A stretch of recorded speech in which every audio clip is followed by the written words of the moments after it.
akan kita coba mulai, izin recording terlebih dahulu. Assalamualaikum warahmatullahi wabarakatuh. Waalaikumsalam. Selamat pagi Bapak dan Ibu sekalian. Selamat datang di webinar dari kelompok keahlian Data Science dan dari Fakultas Informatika Telkom University yang berjudul Statistical Inference and Machine Learning yang akan disampaikan oleh Bapak Dr. Putuhari Gunawan. Oke, ini adalah panduan singkat mengenai penyelenggaraan seminar online kali ini. Yang pertama, peserta dipersilahkan untuk mendengarkan paparan terlebih dahulu dari narasumber dan dapat mengajukan pertanyaan langsung melalui kolom chat. Dan pertanyaan akan dibacakan oleh moderator dan dijawab pada sesi tanya-jawab. Kemudian untuk e-sertifikat, peserta dipersilahkan terlebih dahulu untuk mengisi nama dan form feedback. Link form feedback akan di-sharing oleh panitia di pertengahan dan akhir acara. E-sertifikat akan dikirimkan ke email peserta. Selanjutnya, saya akan bacakan CV singkat dari pembicara kita, dari Dr. Putuhari Gunawan. Pak Putuhari ini lahir di Singaraja, Bali, Indonesia. Ini ada emailnya, phgunawan@telkomuniversity.ac.id. Beliau adalah lecturer atau dosen dan periset di School of Computing atau Fakultas Informatika Telkom University. Dengan jabatan akademik adalah lektor. Terlampir adalah Scopus ID dan Orsid ID beliau. Untuk pendidikan, Pak Putuhari ini menyelesaikan sarjananya di Universitas Udayana, kemudian menyelesaikan masternya MSI dan MSc double degree di ITB dan Kanazawa University, kemudian menyelesaikan doktornya juga double degree di ITB dan UPM ya dari Perancis. Selanjutnya untuk riset areanya beliau adalah di Applied Mathematics, Numerical Method in PDE, HPC, dan juga Soft Computing atau Machine Learning. Demikian singkat dari Pak Putuhari Gunawan. Sebagai informasi, tadi mungkin sudah disampaikan bahwa setelah materi akan ada kuis juga. Kuisnya berhadiah ya Pak ya. Ada hadiah berupa buku yang ditulis oleh Pak Putuhari Gunawan untuk 3 orang peserta yang mendapatkan nilai yang baik ya dalam kuisnya. Demikian yang bisa saya sampaikan. Kepada Pak Putu dipersilahkan untuk menyampaikan materinya.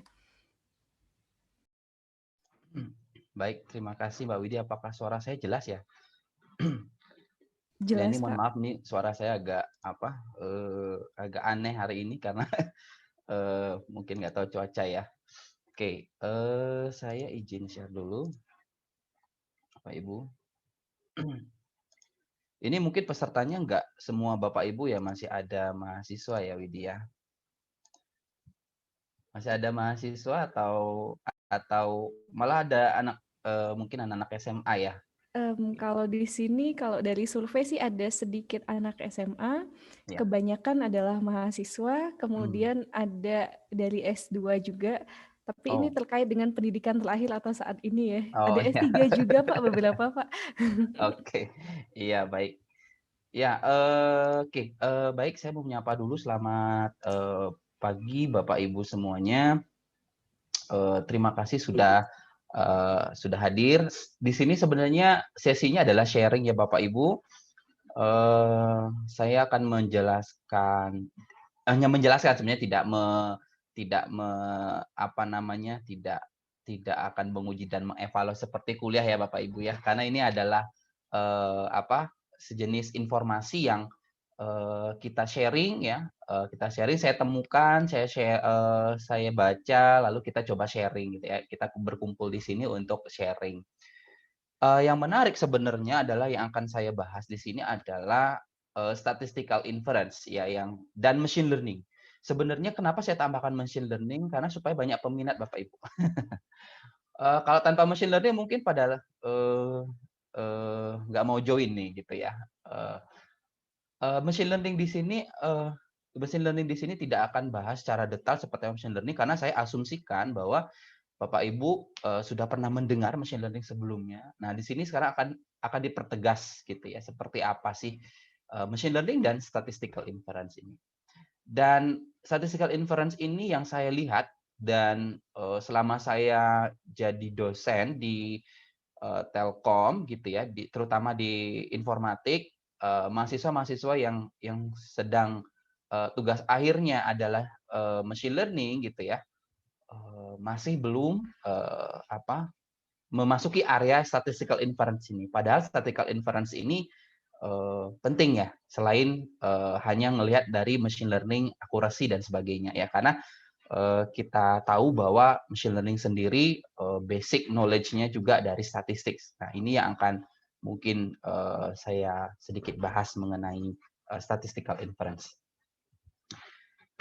Oke, mungkin ini sudah tadi ya, sudah dibahas oleh Bu Widi. Nah, ini akan saya akan beberapa pembahasan yang akan saya bahas. Pertama adalah akan membahas mengenai statistik dengan machine learning, bedanya apa di situ ya. Jadi beda fundamental, secara fundamental seperti apa. Karena banyak yang masih ragu gitu ya, ini apakah masuk ke statistik atau machine learning gitu ya. Lalu ada simple linear regression yang akan sebagai satu contoh ya, simple linear saja ya Bapak Ibu. Karena saya kalau kita ngomongin multivariate, multivariable, ngomongin non-linear eksponensial atau ngomongin decision tree, nah itu nanti lebih spesifik ya. Nanti mungkin di lain kesempatan kita bertemu, kita bisa bahas lebih detail lagi mengenai metode lain. Nah, ini saya akan masuk ke simple linear regression yang sangat sederhana, bagaimana sebenarnya statistik inference bermain di situ gitu ya. Selain machine learning ya, kita consider. Lalu kita akan membahas mengenai bagaimana mengevaluasi dan hipotesis. Nah, di sini akan diperkenalkan itu hipotesis apa. Mungkin bagi yang background-nya statistik, hipotesis sudah biasa ya, sudah tahu hipotesis itu. Mungkin bagi yang computer science atau informatics atau di luar itu, mungkin pada bingung ya, ini hipotesis ini maksudnya apa ya? Ini gunanya apa ya hipotesis ini? Nah, itu yang kita akan cek gitu ya. Apakah kita akan lihat apa gunanya hipotesis testing gitu ya. Sedangkan kalau ketika belajar statistik itu disuruh ngitung doang gitu ya. Jadi dikasih data, disuruh hitung statistik hipotesisnya. Ya, nah sekarang ini saya mau coba bagaimana hipotesis testing ini masuk ke dalam regresi ya. Seperti apa nanti perannya hipotesis testing. Nah, ada beberapa contoh yang akan dibahas berkaitan dengan analisis dari statistical inference gitu ya. Oke. Nah, ini mungkin pembuka slide pertama gitu ya. Ini jadi pertanyaan gitu ya. Ini adalah simple linear regression atau model regresi sederhana. Regresi linear sederhana gitu ya. Linear, kenapa linear ya? Linear, garis linear gitu ya. Kalau kita simpelnya begitu ya. Tapi sebenarnya nggak lihat dari garisnya ya. Kalau kita ngomongin linear itu, oh ini karena garisnya linear ya. Sebenarnya persepsinya salah. Ya. Bukan hanya linear itu yang dimaksud di sini, linear regression. Linear itu tidak hanya bentuknya garis lurus, tapi bisa juga bentuk U loh, gitu ya. Nah, kenapa gitu ya? Di sini katakan linear, regresi itu dikatakan linear, linear terhadap apa? Estimasi parameternya, gitu ya. Bukan variabel, gitu ya. Jadi, tapi untuk di sini simple linear memang kebetulan linear bentuknya gitu ya, karena variabelnya satu ya, ini variabel prediktor atau disebut sebagai independent variable, dan satu dependent variable atau response ya. Dan di sini ada dua koefisien gitu ya. Nah, di sini dan koefisiennya itu relasinya adalah linear, ada tambah gitu ya. Nah, ini kalau kita lihat dari SD, SMP, SMA gitu ya, kita belajar, kalau SD udah belajar persamaan linear belum ya? Mungkin SMP ya. Kalau SMP kita sudah mengenal namanya persamaan linear. Ya, jadi seperti ini, persamaan linear ya. Jadi kita bisa bikin suatu garis dengan kemiringan A1 ya, kemiringannya adalah A1. Dan pergeserannya gitu ya, intercept itu adalah A0-nya gitu. Nah, ya seperti ini. Jadi pertanyaannya adalah ketika kita sudah tahu ini, pertanyaan adalah ini masuk statistik atau machine learning? Oke, apakah ini masuk statistik atau masuk Anda, Bapak, Ibu, atau mahasiswa-mahasiswa sekalian atau siswa gitu ya, ini termasuk statistik atau machine learning? Jadi ada dua hal ya yang bisa kita lihat, apakah ini termasuk statistik atau machine learning. Ada yang timnya statistik bilang, oh ini statistik. Ya. Ada yang timnya machine learning, enggak dong, ini machine learning. Nanti kita akan lihat sebenarnya apa sih apakah simple linear regression ini termasuk statistik atau apakah ini termasuk machine learning gitu ya. Oke, nah, ini mumpung karena topiknya adalah tidak terlalu berat ya Bapak Ibu, maka tidak akan ada hitung-hitungan ya, tapi tidak akan ada ngoding juga. Mohon maaf, mungkin ada yang mau pengen ngoding ya, mungkin nanti di lain kesempatan mungkin kalau ada waktu bisa lebih detail. Tapi ini tidak ada, cuman adalah mau sharing gitu ya, insight-nya seperti apa. Oke, masuk lagi ke sini Bapak Ibu. Kita lihat ini data seperti ini, sebarannya data seperti ini. Nah, dalam secara engineering gitu ya, kita bisa melihat data ini ada dua hal yang bisa kita lihat kalau kita punya data seperti ini. Yang pertama itu adalah trend analysis. Ya. Kalau misalkan ada mahasiswa atau mahasiswa kita yang bekerja di misalkan di Gojek gitu ya, atau bekerja di selain perusahaan Gojek apa ya, misalkan di Bukalapak gitu ya. Nah, kebanyakan mungkin dari awal saya pernah survei ya, mahasiswa itu akan ditugaskan untuk analisis tren analisis dulu. Nah, analisis tren ini apa? Jadi dia adalah menganalisis pola ya, mengenai pola sebaran data. Lalu ketika dia tahu ya sebaran datanya ini adalah garis lurus, maka dia akan ditugaskan untuk memberikan fungsi hampirannya garis lurus. Gitu ya. Jadi ada trend analisis di sini. Kita melihat trennya. Trennya apakah naik atau nanti ujungnya turun ya. Itu trend analisis. Oke, berarti ada data histori ya. Nah, lalu yang kedua, secara engineering kita bisa melihat adalah secara hypothesis testing. Apa itu hypothesis testing di sini? Adalah mencari ya, ini mencari hubungan antara hasil fungsi hampiran dengan data observasi yang ada. Kita sebenarnya ingin mencari hubungannya. Apakah hubungannya contoh ini ya, temperatur dan productivity misalkan. Ini data sebenarnya ada hubungan temperatur dan productivity. Pertanyaan dari trend analisis adalah ini kalau trennya seperti apa nih? Untuk temperatur yang tinggi seperti apa? Kalau temperaturnya makin rendah, apa yang terjadi? Nah, ini bisa dijawab dengan trend analisis. Sedangkan ketika kita mencari hubungan, adakah hubungan antara temperatur dan productivity? Ada nggak hubungannya? Gitu ya. Kalau ada hubungan seperti apa, gitu ya hubungannya. Nah, ini adalah kita akan masuknya ke hypothesis. Dan ini yang kebanyakan kalau mahasiswa kami masih belum membawa ke sini gitu ya. Mungkin ada beberapa, tetapi yang secara general saya lihat masih hanya fokus pada di trend analisis. Padahal banyak yang ketika akurasinya rendah gitu ya, banyak yang main-mainin gitu, dimain-mainin dicoba-coba dengan menggunakan teknik coba-coba. Ya, dengan teknik menggunakan coba-coba, entah dipakai enggak ya. Jadi variabelnya itu dipakai atau tidak. Jadi dengan menggunakan coba-coba. Ya. Sedangkan kita sebenarnya bisa menganalisis apakah gitu ya, apakah dengan hipotesis testing begini, apakah kita melihat apakah ada hubungan gitu ya, temperatur dengan productivity. Nah, itu yang akan nanti kita bahas. Nah, mungkin lebih masuk lagi ke dalam hipotesis testing itu seperti apa. Nah, ini data harus diinterpretasikan atau dijelaskan gitu ya, untuk memahami arti dari data tersebut.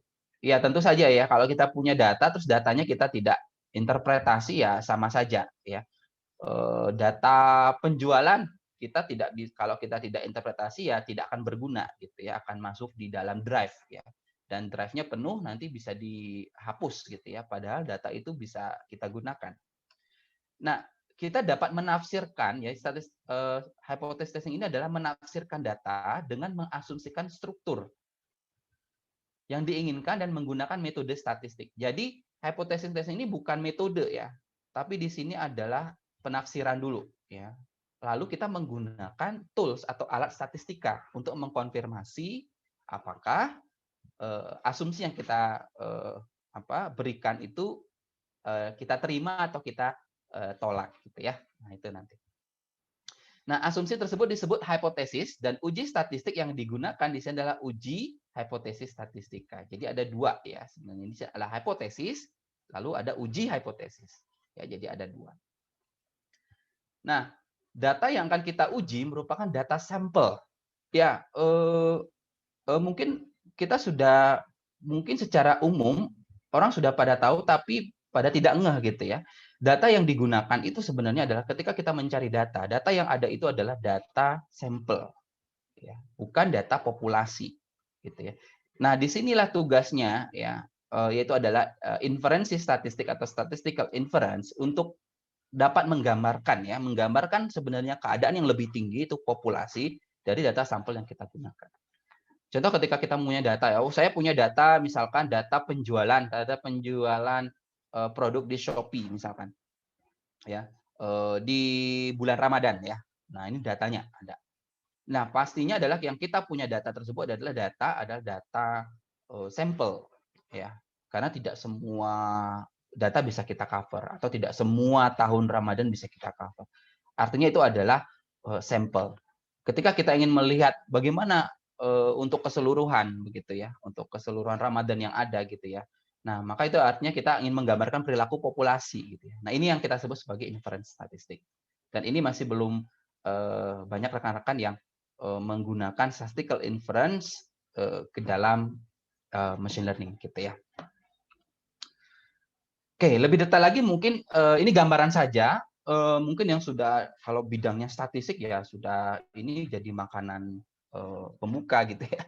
Nah, kalau mungkin yang tidak di bidangnya mungkin akan mulai bisa baca-baca dulu gitu ya sedikit ya. Nah ini siklusnya gitu ya, statistical inference itu. Jadi kita punya kalau kita lihat gambar di sini ya, ini adalah populasi yang sulit kita dapatkan datanya gitu ya. Paling kita dapatkan sampel. Ya, ini producing data dari sampel. Nah, sama halnya dengan kalau kita pemilu itu ada yang namanya quick count ya. Quick count itu ngelihat dari sampel ya. Nah, nanti dari sampel ya kita punya sampel lalu kita exploratory data analysis ya. Ya, jadi di sini kita analisis datanya seperti apa dan sebagainya. Nah, lalu kita masuk ke ada probability di sini, lalu kita baru ke inference. Nah, inference inilah yang bisa mempengaruhi gitu ya. Kita bisa mencari kesimpulan terhadap populasi gitu ya. Populasi dari data seperti apa gitu ya, dari sampel yang kita dapatkan. Nah, ini menyediakan hubungan. Ya, statistika digunakan untuk memberikan kesimpulan yang tentang valid antara hubungan hasil variabel ya. Jadi di sini kalau di sistem adalah kita ngomongin tadi regresi linear adalah variabel tidak bebasnya atau independen dan variabel dependennya atau variabel tidak bebas gitu ya. Oke. Nah, ini contoh ada variabel tidak bebas dan variabel bebas. Jadi x dan y-nya gitu ya kalau secara secara di kuadran gitu ya. Kita bisa lihat x dan y, hubungan antara x dan y gitu ya. Nanti kita lebih detail lagi contohnya Bapak Ibu untuk regresi linear nanti di slide berikutnya nanti kita bahas seperti apa sih hipotesis testing untuk regresi linear dan regresi linear sederhana seperti apa. Oke, nah tadi membahas di bagian statistical inference-nya ya. Nah, tadi kan kita tujuannya adalah tadi bedanya dengan machine learning apa ya di situ. Kalau statistical inference di situ melihat hubungannya ya, hubungan antara respon dengan prediktor. Di situ kita akan menggunakan hypothesis testing. Sedangkan di machine learning apa? Nah, di sini machine learning itu adalah bagian dari trend analysis. Ya, ketika kita melakukan tren, tadi kan saya sudah kasih ide ya, gimana kalau suhunya tinggi nih? Bagaimana kalau suhunya lebih rendah? Artinya kita ingin memprediksi. Nah, prediksi inilah yang bisa kita sebut di sini gitu ya. Itu adalah trend analysis. Bagaimana kita menganalisis tren. Ini contoh data seperti ini kita bisa prediksi nih gitu ya. Nanti ke depannya seperti apa gitu ya. Lalu dengan menggunakan model apa? Nah, model ini yang akan dibentuk menggunakan model matematis gitu ya. Model matematisnya apa? Ya terserah gitu ya. Terserah nanti dilihat modelnya seperti apa. Apakah ini cocok dengan linear, apakah ini cocok dengan non linear dan sebagainya gitu ya. Nah, pertanyaannya berikutnya adalah apakah model regresi yang tadi ya dapat kita gunakan untuk memprediksi data? Tentu ya, Bapak Ibu. Tentu jawabannya bisa ya. Nah, bagaimana cara kita memprediksi data? memprediksi gitu ya, memprediksi dengan regresi. Nah, ini untuk dapat digunakan memprediksi data di masa depan, maka model regresi itu dibentuk oleh data yang namanya data latih atau data training. Dan kemudian untuk mengevaluasi modelnya, apakah model yang kita buat dari data latih itu bagus, maka kita gunakan namanya data testing atau data uji. Ya, dan teknik inilah yang kita sebut sebagai machine learning. Gitu ya. Jadi machine learning ini fokusnya adalah ini ya, membuat data yang kita dapatkan tadi ya, tadi data sampel tadi ya, data sampel yang kita dapatkan itu dibagi dua, itu adalah data training dan data testing. Sedangkan kalau kita ngelihat dari statistical inference, kita tidak akan mengenal namanya data latih dan data uji ya. Kita hanya ingin melihat ya secara utuh dari sampel yang kita dapatkan, kita analisis apakah ada hubungan, lalu kita bisa secara umum ya, kita perumum ya. Kita bisa menyimpulkan suatu keadaan di populasi kita gitu ya dengan sampel itu. Sedangkan kalau di machine learning, nah ini tujuannya kita adalah memprediksi, karena gini, untuk mendapatkan model yang bagus, kita harus menggunakan data yang berbeda antara gitu ya, data untuk membuat model itu sendiri dan data untuk kita menguji. Gitu ya. Contoh sebenarnya kalau kita mau kalau ada mahasiswa atau siswa akan diajarkan A gitu ya, contoh-contoh soal A gitu ya. Tapi nanti ujiannya kan nggak mungkin A lagi gitu ya soalnya ya. Karena kalau soalnya A lagi ya pasti benar-benar aja karena itu sudah dilatih. Tapi kalau tidak, kalau bisa itu dengan menggunakan soal lain gitu ya. Nah, ini yang disebut sebagai data uji seperti itu. Ya, tentunya adalah tujuan utama dari machine learning adalah untuk mendapatkan performansi terbaik pada data uji. Jadi tidak melihat hubungan. Jadi kalau machine learning itu fokusnya adalah hanya pada mendapatkan hasilnya ya. Entah hasilnya RMSE, R-square, whatever ya. Didapatkan dengan machine learning. Gitu ya. Nah ini ya, mungkin ini gambarnya seperti ini. Jadi kalau untuk kita ngelihat apa sih bedanya tadi ya, statistik dan machine learning. Kalau machine learning tadi ini hanya ngelihat data itu dibagi dua, data sampelnya ada dibagi dua, itu adalah training data itu dan testing data. Dan disinilah training ini akan digunakan di machine learning, algoritma machine learning. Ya, algoritmanya banyak, Pak Ibu mungkin nanti yang tertarik silakan bisa dibaca-baca dengan referensi gitu ya. Lalu akan menghasilkan namanya predictive model. Nah, predictive model inilah yang akan kita uji ya, apakah predictive model ini sudah baik atau belum. Ujinya gimana? Ya ini dengan testing data. Ya, jadi itu ya dua hal yang bisa mungkin sharing gitu ya mengenai apa itu tadi statistical inference dan machine learning. Ya di situ penekanan beda antara statistical inference dan machine learning. Nah, sebagai tambahan begitu ya, pada langkah machine learning itu tadi dibagi jadi dua tadi, ada data training dan data testing gitu ya. Nah, secara umum seperti ini ya, splitting datanya seperti ini. Tapi bisa jadi namanya cross validation, whatever itu ya. Jadi ada lagi misalnya dibagi menjadi tidak hanya training testing tapi juga dibagi menjadi validation gitu ya. Nah, sekarang sudah berkembang gitu ya. Tidak ini cara lama gitu ya. Itu adalah dibagi jadi dua, training sama testing. Tapi ada lagi namanya validation dan sebagainya ya. Mungkin banyak rekan-rekan yang riset mengenai cross validation, apa itu ya? Mungkin silakan nanti bisa Pak Ibu mungkin cari informasi ya mengenai validasi itu. Jadi tidak hanya training set, lalu setelah di testing, lalu divalidasi. Ya, jadi ada 3 hal gitu ya. Oke, tapi secara gampangnya gitu ya, di sini cuma dibagi dua, itu adalah data training sama data testing. Ini untuk menggambarkan peran ya. Peran testing ini adalah membuat model dan peran dari testing ini adalah menguji ya. Ingin melihat apakah model kita bagus atau tidak. Nah ini dalam regresi linier, model regresi dibentuk menggunakan data latih, lalu model tersebut dievaluasi menggunakan data uji. Seperti itu.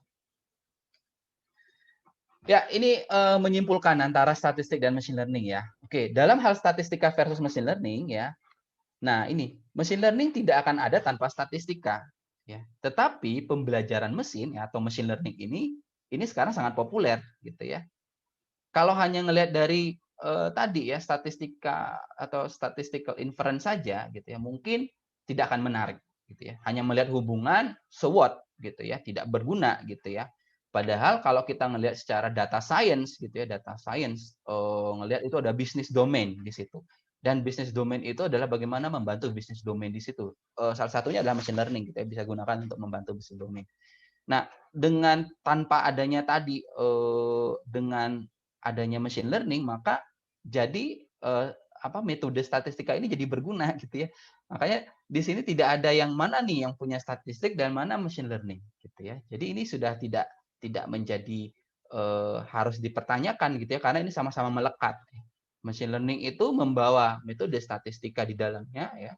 Sedangkan machine learning di sini adalah menjembatani antara statistika dan tadi bisnis domain.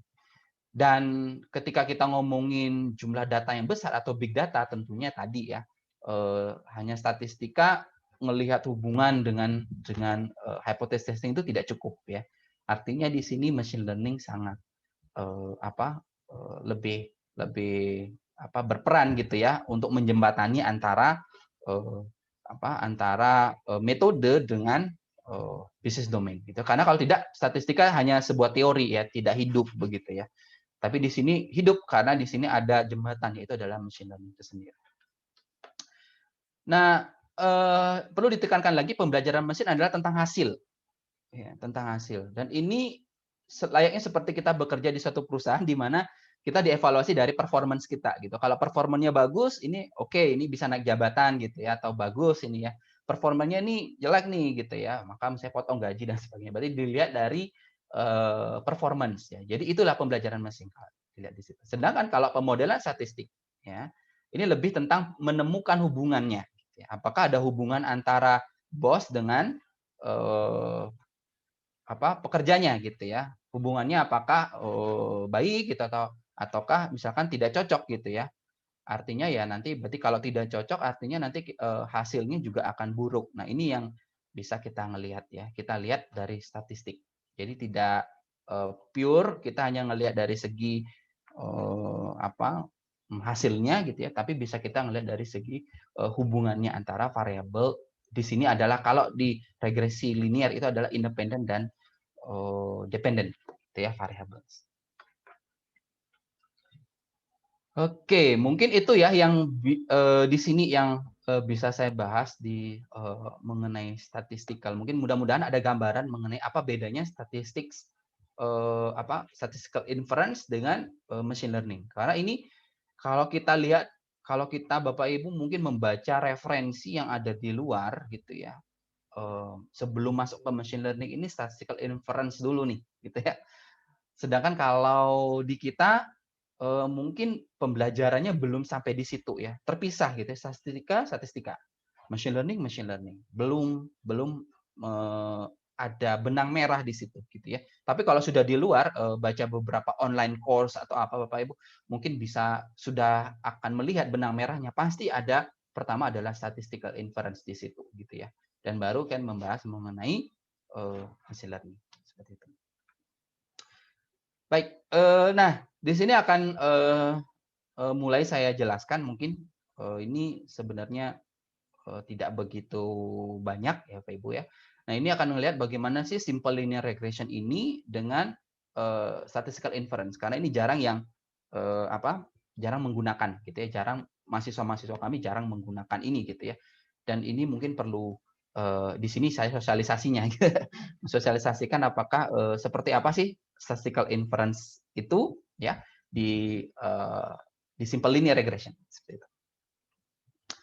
Nah, baik lagi saya hanya melihat tuh linear regression ya, linear garis linear. Jadi bayangkan kalau linear regression, kalau simple linear regression itu garis lurus ya, simple linear. Tapi kalau tidak simple, tidak garis lurus ya. Oke, berarti saya kurang simple di sini ya. Atau simple linear regression. Ya seperti ini ya, gambarannya seperti ini. Bagaimana seolah-olah begini ya, kalau kita punya titik hitam, ini titik hitam ini adalah data. Lalu kita punya tongkat gitu ya, tongkat panjang gitu ya. Nah, tongkat ini kita pasang tali ya, tali di setiap titik-titik ini. Lalu kita geser-geser gitu ya. Kita geser-geser gitu ya. Gimanakah posisi tali supaya gitu ya, panjang tali dihitung gitu ya dari titik ini ya, titik data ke garis ini sekecil mungkin gitu ya. Ya tentunya tali ini, apakah tali ini? Tali ini adalah error. Ya. Jadi artinya kita ingin meminimumkan error. Ya, meminimumkan error. Lalu ketika meminimumkan error, pasti tadi ada perpindahan ya. Tongkatnya ini nggak naik begini, bisa jadi dulu awalnya di bawah sini. Tapi kalau ada data lagi, bisa lagi ditarik gitu ya, ditarik lagi, atau bisa jadi turun. Nah, inilah disebut sebagai tadi intercept. Ya, di sini apakah garisnya bisa turun atau naiknya? Ini di sini contoh, sorry maaf, ini B1. Harusnya ini A1 dan ini adalah A0 gitu ya. Kalau secara apa supaya konsisten dengan persamaan saya gitu ya, maka di sini harusnya ada A1 dan A0. Dan A1 di sini adalah kemiringan. Tadi saya sudah bilang bahwa di sini ada kemiringan. Tongkatnya itu miring gitu ya. Miring. Bisa nggak miring? Bisa gitu ya. Artinya ya horizontal gitu ya, atau dia vertikal, datanya vertikal begitu. Ya, jadi regresi linear adalah salah satu metode statistika. Jadi metode ya. Jadi regresi linear adalah metode statistika. Ini juga metode statistika di mana kita mendapatkan model linear dari meminimumkan ya atau meminimalkan kesalahan atau error. Kuadrat ya, jangan lupa ada kuadrat. Ya, kesalahan error kuadrat. Karena kalau hanya kesalahan saja, nanti kalau nggak ada kuadrat, nah nanti menyalahi kalkulus ya Bapak Ibu. Mungkin Bapak Ibu nanti belajar kalkulus kalau hanya kalau error itu harga mutlak begitu ya. Kalau tidak ada kuadrat, maka kalau kita nanti menurunkan harga mutlak itu di titik nol akan tidak ada gitu ya. Jadi nggak bisa. Jadi harus dikuadratkan gitu ya.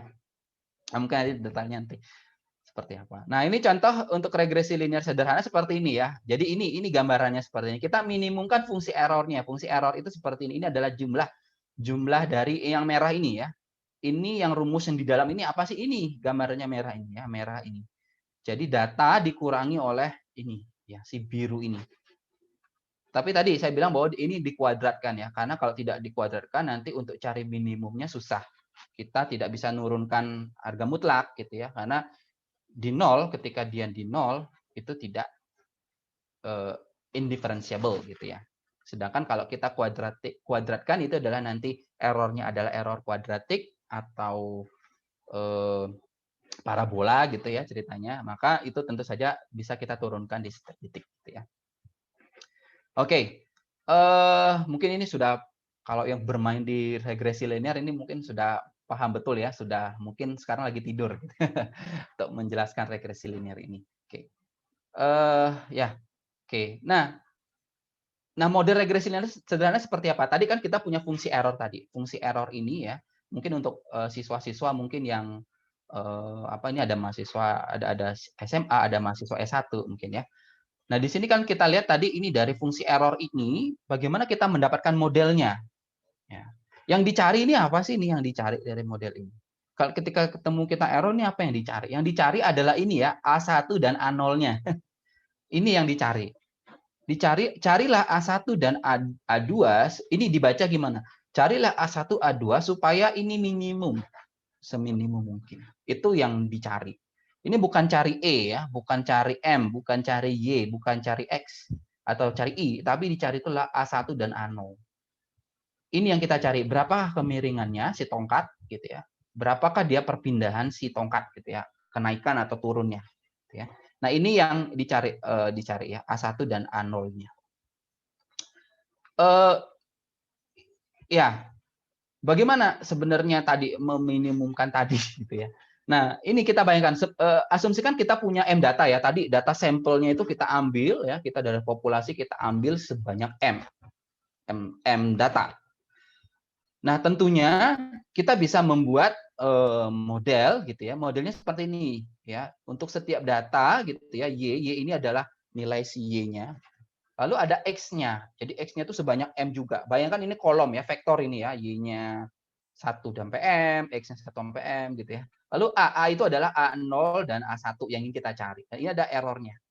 Maka si Y, nilai Y itu adalah perkalian ini ya. Perkalian X, A. Ya, X ini adalah nantinya adalah matriks ya. Matriks dikali A itu adalah vektor yang ingin kita cari, ditambah Y. Nah, dengan ini ya, jadi gambarnya seperti ini. Kalau kita punya M data, maka kita akan memiliki sistem seperti ini. Dan tentunya data ini ada nilainya, si Y ini ada nilainya, data, karena data ya, kita ngomongin data. Dan X ini ada nilainya. Dan ini kolom 1. Kolom semuanya kolom 1. Gitu. Dan ini kita punya vektor A0 dan A1. Dan ini adalah vektor errornya. Begitu ya. Jadi ini secara umum ya. Model regresi linear secara umum seperti ini. Nah, bagaimana cara kita mendapatkan tadi? Ya tadi dengan menggunakan metode kuadrat terkecil. Tadi ya Bapak Ibu bisa langsung menggunakan ini, mohon maaf balik lagi, bisa langsung dari sini kita turunkan, nanti dapat A1 sama dengan apa, A0 sama dengan apa.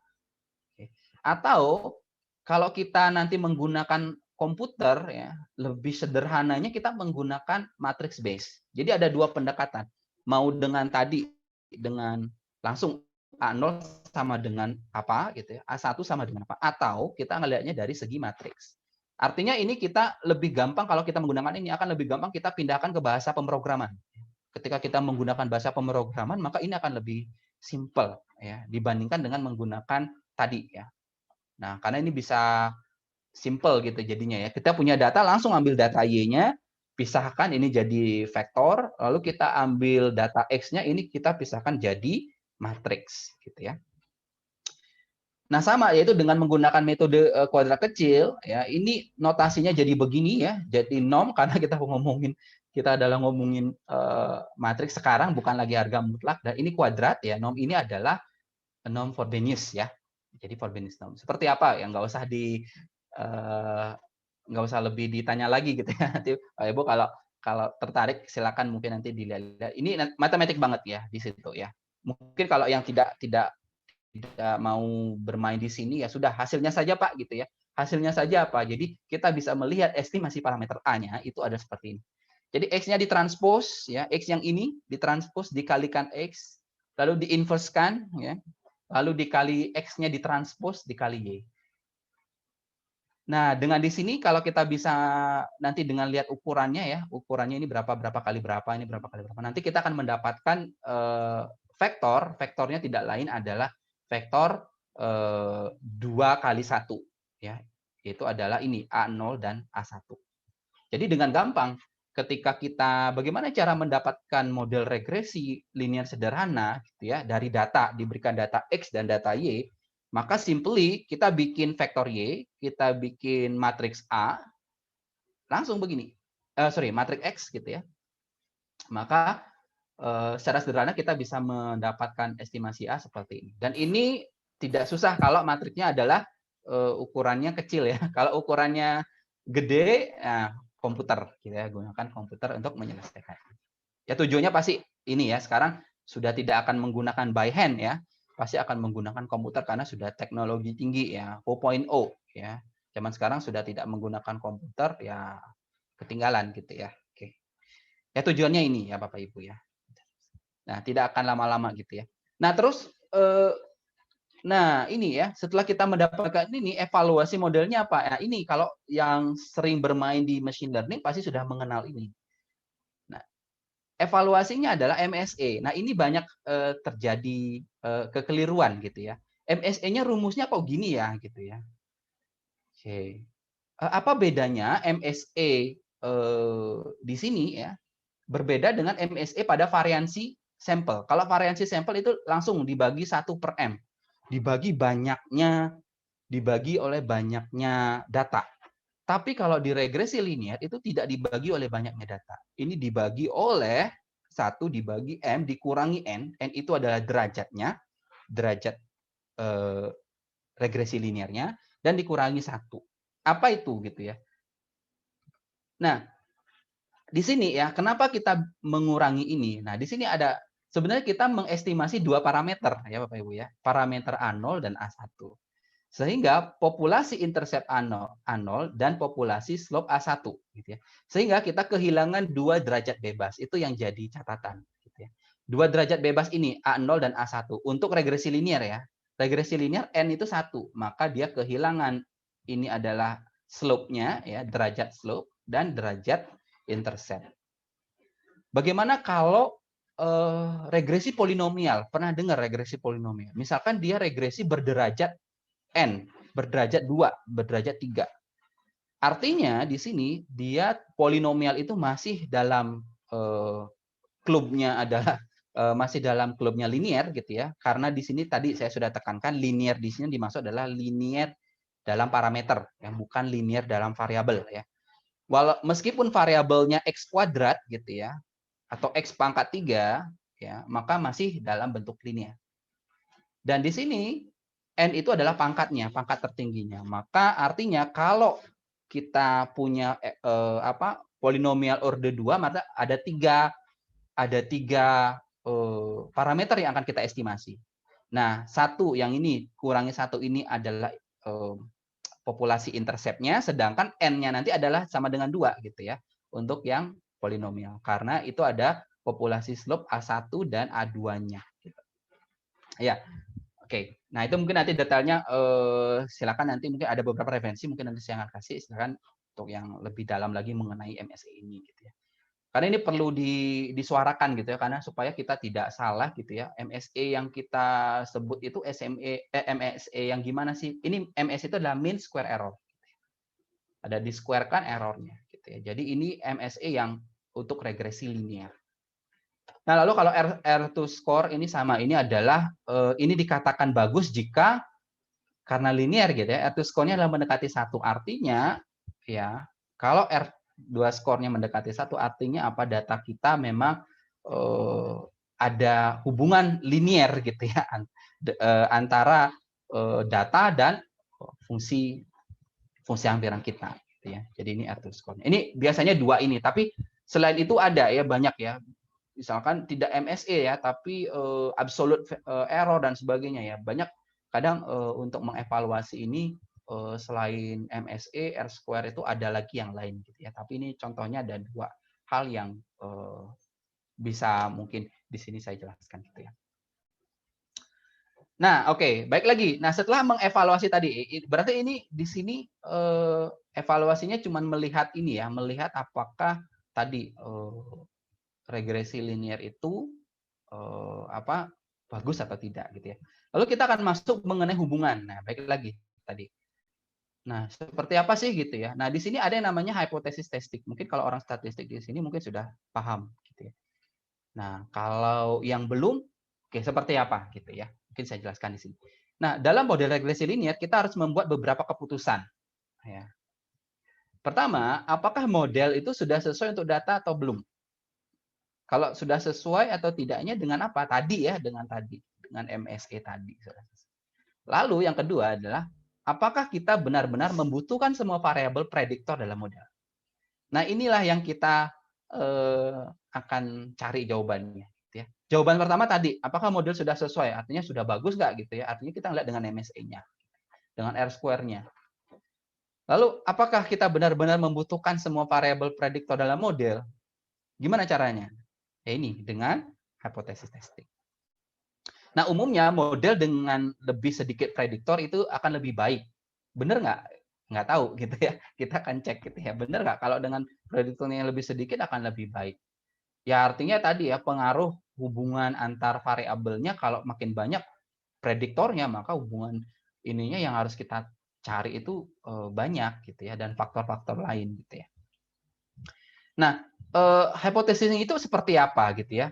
Nah, tadi ada dua di sini ya. Di sini hipotesis itu dibagi dua, itu adalah H0 dan H1. Oke. Apa itu H0 dan apa itu H1? Oke. Jadi ada H0 dan H1 gitu ya. Nah, apa itu H0 dan H1? Oh, maaf. Next. Nah, ada dua. H0 atau hipotesis nul ya, dibacanya biasanya nul gitu. Ada H0 whatever ya. Sebenarnya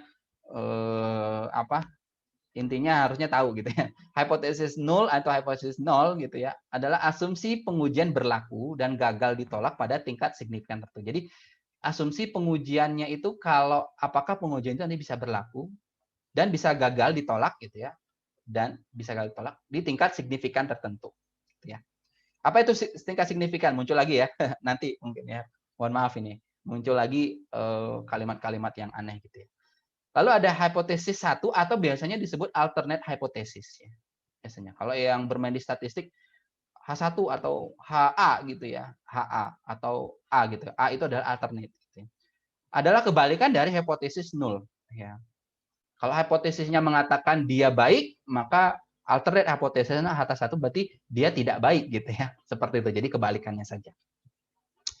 Nah, sebelum kita dapat menolak atau gagal menolak hipotesis nul, nah kita konsentrasinya di hipotesis nul ya. Kita cek apakah nul itu kita terima atau kita tolak. Kalau kita tolak artinya kita terima alternate-nya. Nah, kita harus melakukan pengujian gitu ya. Nah, sebelum kita tadi tolak H0 atau terima H0, seperti apa? Maka kita gunakan uji gitu ya. Oke, ini contoh sederhananya ya di regresi linear. Hipotesisnya apa? Ini, hipotesis yang sering dipakai di regresi linear adalah seperti ini. Hipotesisnya adalah A1 sama dengan 0 dan A1 tidak sama dengan 0. Ya, dengan model regresi seperti ini. Artinya apa nih hipotesisnya? Ketika saya berhipotesis seperti ini, A1 sama dengan 0. Apa yang terjadi ketika H1 sama dengan 0? Artinya gini, apa yang terjadi ketika benar saya temukan bahwa saya terima H0. Artinya apa yang terjadi di sini? Ketika A1 sama dengan 0. Baik lagi ke persamaan ini. Ini adalah persamaan linear. Apa yang terjadi ketika A1 sama dengan 0?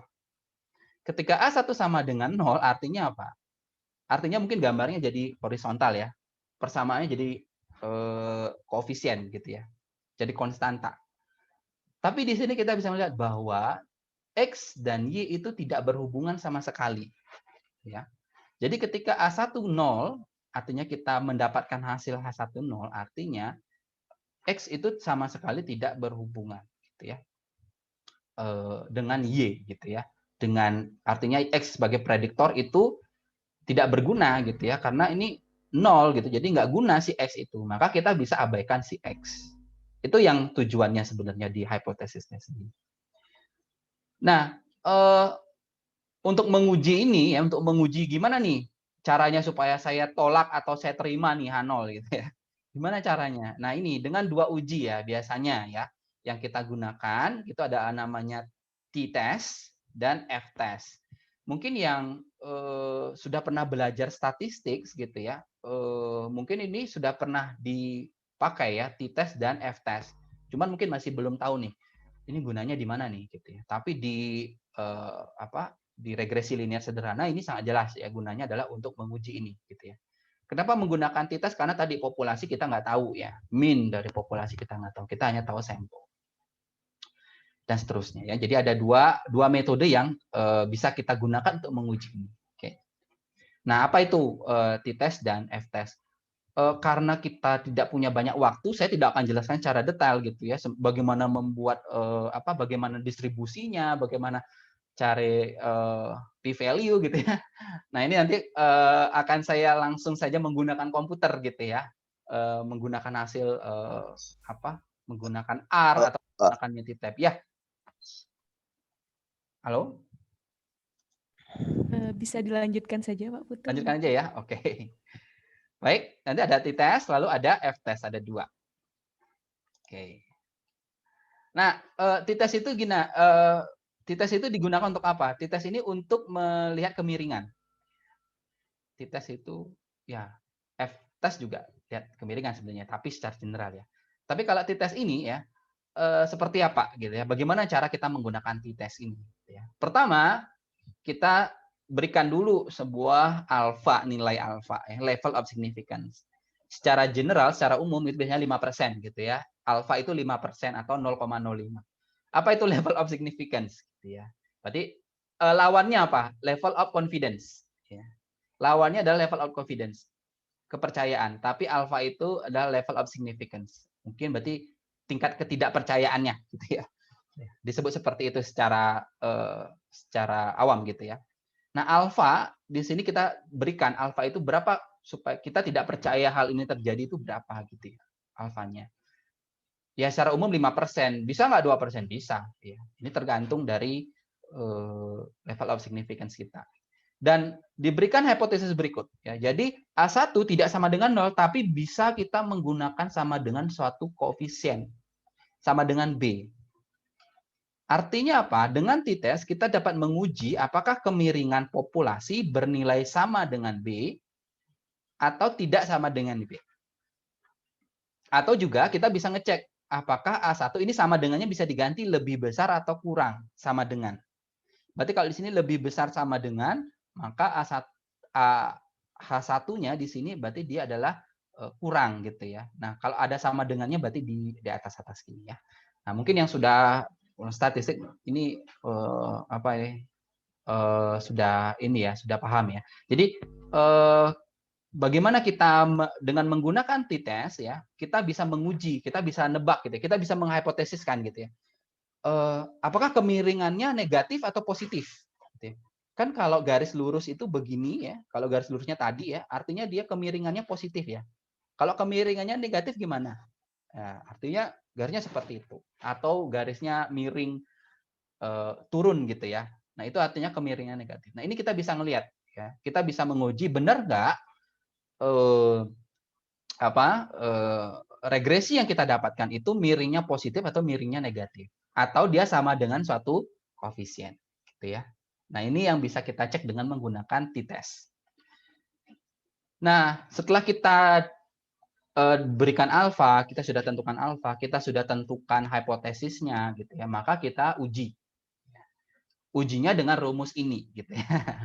Wah ini rumus apa ini? Nah ini rumus uji statistik t-test gitu ya. Kalau sekarang mungkin sudah ada komputer jadi sudah tidak perlu dihafalkan ya. Dulu mungkin iya gitu ya. Kalau kuliah statistik mungkin harus dihafalkan ini ya. Nanti dikasih tabel gitu ya. Kasih tabel, cari nih p-value-nya gitu ya. T-nya berapa, derajatnya berapa gitu ya. Cari gitu ya. Nanti dihitung dapat T-star ini ya, T bintang ini. Lalu dicocokkan dengan tabel. Itu kalau kita belajar statistik dulu ya. Mungkin yang sudah pernah belajar statistik itu seperti itu. Nanti kita dapat T, lalu kita cari dengan tabel. Tapi masalahnya ini kita tidak ada waktu untuk melihat tabel. Langsung nanti kita menggunakan komputer gitu. Nah, yang ketiga adalah gunakan hasil uji tadi ya untuk menghitung p-value. Dengan T-star ini carilah p-value-nya. Nah, dari p-value ini mengacu pada distribusi T. Selanjutnya setelah kita dapatkan p-value baru kita bisa menyimpulkan gitu ya. Simpulkan apakah kita terima H0 atau kita tolak H0. Ketika p-value-nya lebih kecil dari alfa, maka kita tolak H0. Sebaliknya, kita terima H0. Seperti ya, Pak Ibu. Oke, tadi ada 2 tes ya yang kita bisa gunakan. Itu adalah tes untuk kemiringan, t-test ya. Kita spesifikkan gitu ya. Kemiringannya adalah positif, kemiringan negatif, maka kita bisa uji dengan t-test ini.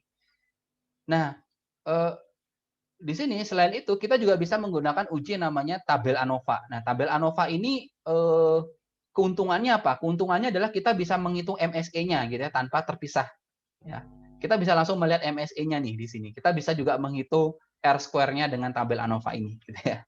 Nah, ini saya lebih senang menggunakan ANOVA ini ya karena dengan ANOVA ini kita bisa melihat begitu ya, bisa melihat MSE-nya juga bisa langsung kita lihat gitu ya. Nah, kalau ANOVA ini selalu seperti ini ya. Jika kita ingin menguji kemiringannya sama dengan 0 atau tidak sama dengan 0. Kita tidak bisa spesifik sama dengan B atau tidak sama dengan B. Nah, ini tadi hanya berlaku untuk menguji apakah A1 sama dengan 0 atau tidak.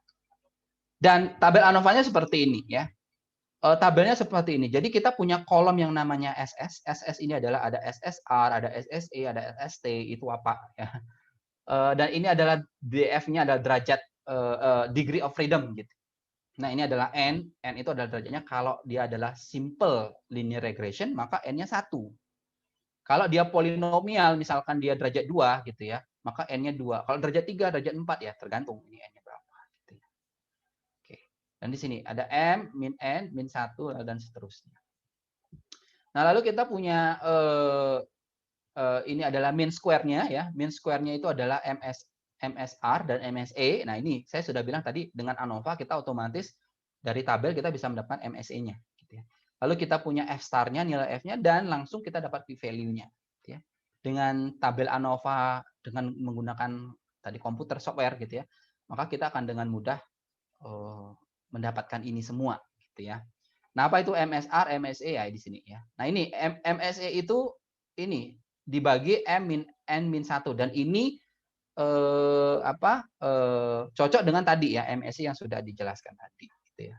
Inilah MSI. Ya tadi kedua tentukan tabel ANOVA seperti ini. Lalu ketiga, setelah kita dapat tabel ANOVA-nya langsung ini ya p-value-nya ini kita cek dengan alfa. Lalu kita bisa membuat keputusan mengenai populasi gitu ya. Seperti itu. Nah, ini contoh saja, contoh sederhana. Kita punya data seperti ini, datanya seperti ini ya.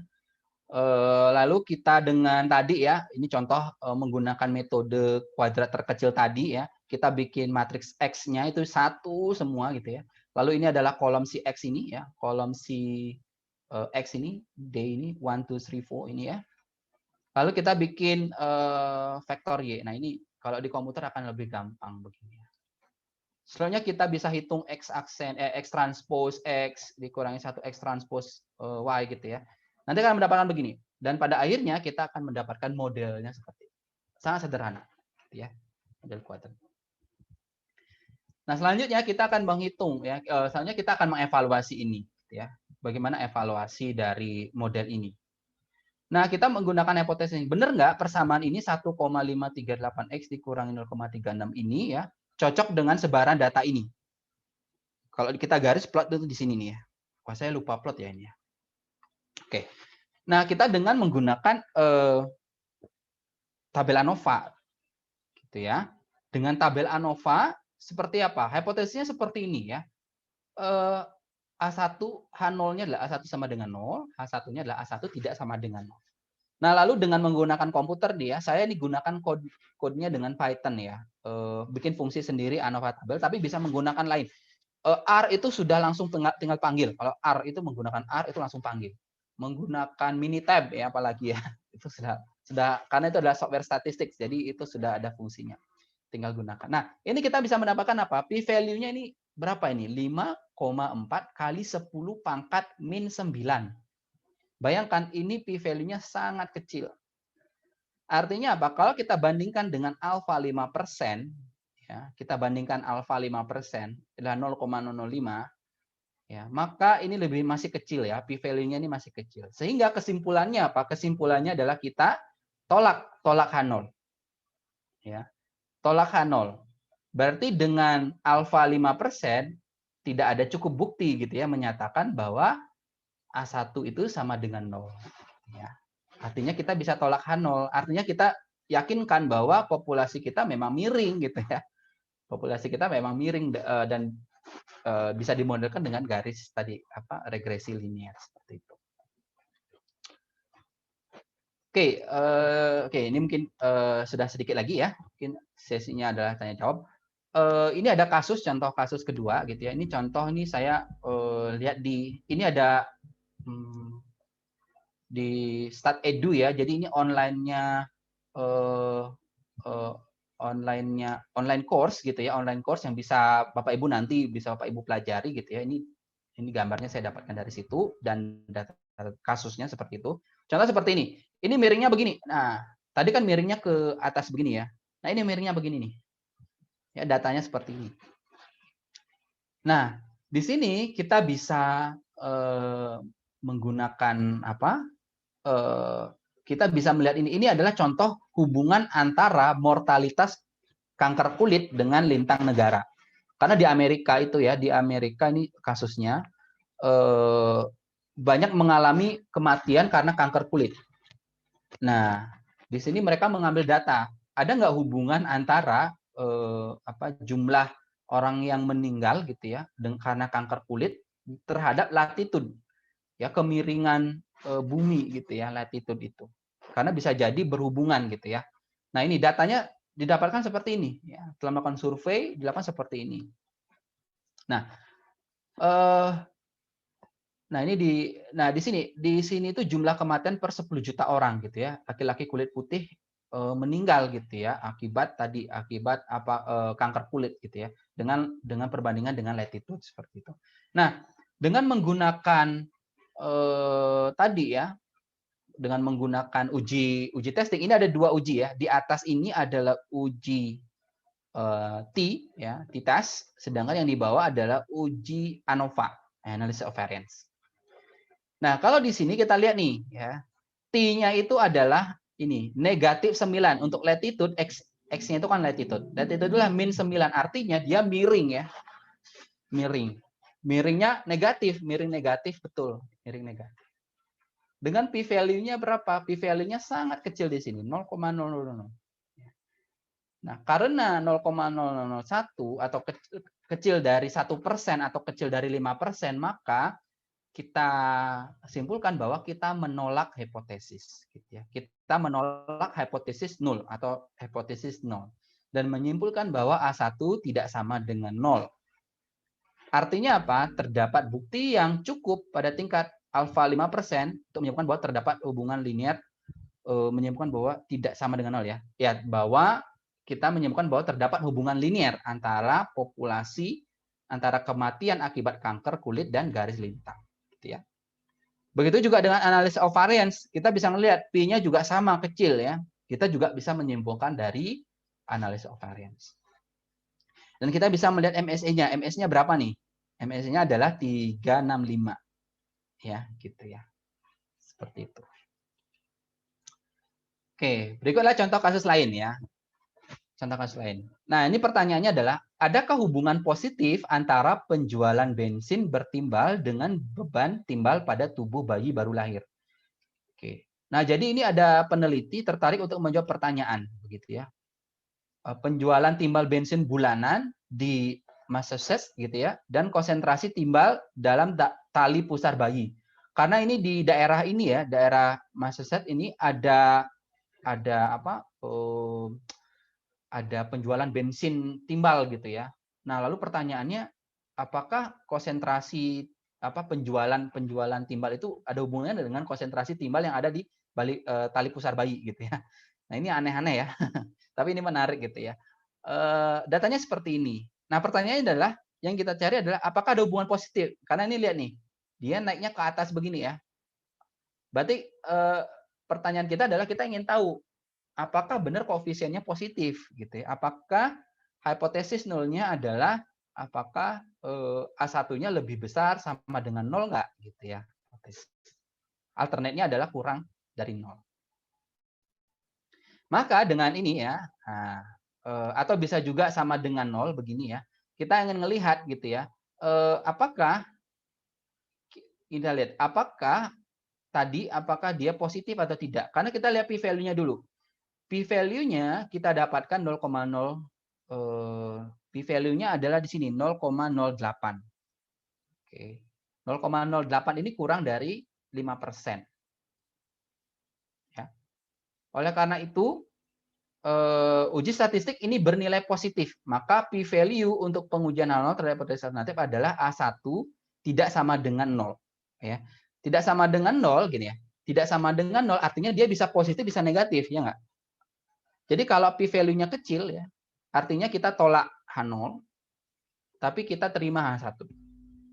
Diterima H1 di sini ada dua kemungkinan. Ini kan H1 tidak sama dengan 0. Ini artinya two tails ya. Jadi kalau kalian kalau Bapak Ibu membahas mengenai belajar statistik pasti mengenal namanya two tail one tail gitu ya. Nah, karena ini adalah two tail gitu ya, tidak sama dengan 0, maka gitu ya kita bisa kita bisa lihat p value-nya untuk yang di sini gitu ya.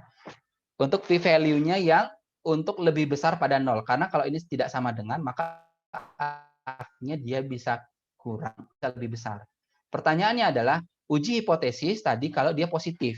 Kalau dia positif, maka A1-nya lebih besar pada 0. Maka p value-nya adalah 0,08 dibagi 2. Gitu ya. Dan p value-nya adalah 0,04. Dan dari sini kita bisa lihat bahwa p value-nya masih kurang dari 0,05. Yang artinya apa? Artinya terdapat bukti statistik yang cukup pada tingkat 5% untuk menyimpulkan bahwa slope-nya itu adalah positif. Gitu ya. Ini contoh saja ya. Tapi bisa nggak langsung dari sini dia perlu diingat bahwa t-test itu selalu kalau di komputer di sini ya, ini contoh ini menggunakan Minitab, ini selalu dia menggunakan two tails ya.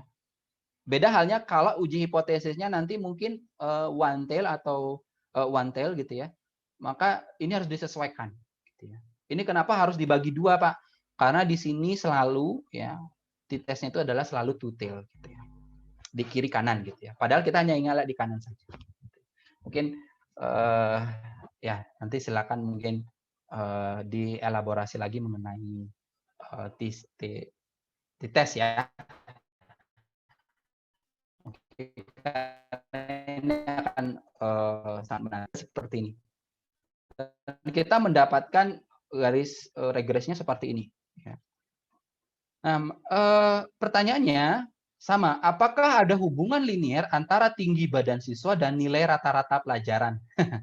Apakah ada hubungannya? Kalau orangnya tinggi ini nilai IPK-nya tinggi ya kalau kuliah, atau tinggi badannya rendah, IPK-nya rendah. Gitu ya. Ada nggak hubungannya? Nah, didapatkan data seperti ini. Ya. Nah, bagaimana caranya? Kita sama dengan hipotesisnya sama, kita ingin melihat apakah A1 sama dengan 0 atau alternatnya adalah tidak sama dengan 0. Maka kita lihat di sini ya. Kita dengan data tadi, kita dapatkan p-value-nya besar nih ya, 0,7. Artinya apa? Ketika p-value-nya besar, maka kita terima ya, terima H0. Berarti tidak ada bukti statistik yang cukup menunjukkan bahwa kemiringan bukan 0. Maka simpulkan bahwa tidak ada hubungan linear ya. Artinya persamaannya itu dia tuh tidak ada AX gitu ya. X-nya hilang, berarti dia tidak linear gitu ya. Begitu juga dengan p-value. P-value juga menghasilkan nilai yang sama. Dia adalah 0,761 gitu ya. Probabilitasnya gitu ya. Dan ini sama, tidak cukup bukti untuk menyembuhkan bahwa kemiringannya tidak sama dengan 0. Artinya dia sama dengan 0, artinya dia tidak linear gitu ya. Nah, dari sini kita bisa melihat ya dengan menggunakan uji hipotesis ini kita bisa menentukan apakah regresi linear kita ini linear atau enggak gitu. Jangan-jangan ternyata sudah dapat seperti itu, kita menyebut bahwa ini regresi linear loh gitu. MSE-nya bagus ya, MSE-nya bagus, R square-nya bagus. Tapi secara statistik ini tidak linear gitu ya. Kita lihat dari p-value-nya seperti itu. Secara populasi ya, kita lihat di sini, contoh di sini populasi. Nah, ya.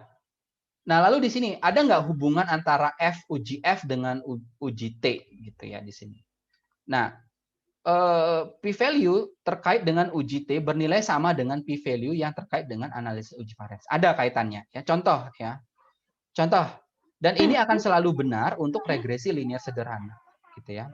Kenapa? Kenapa ini bisa kita lihat bahwa di sini ya, kita lihat di sini.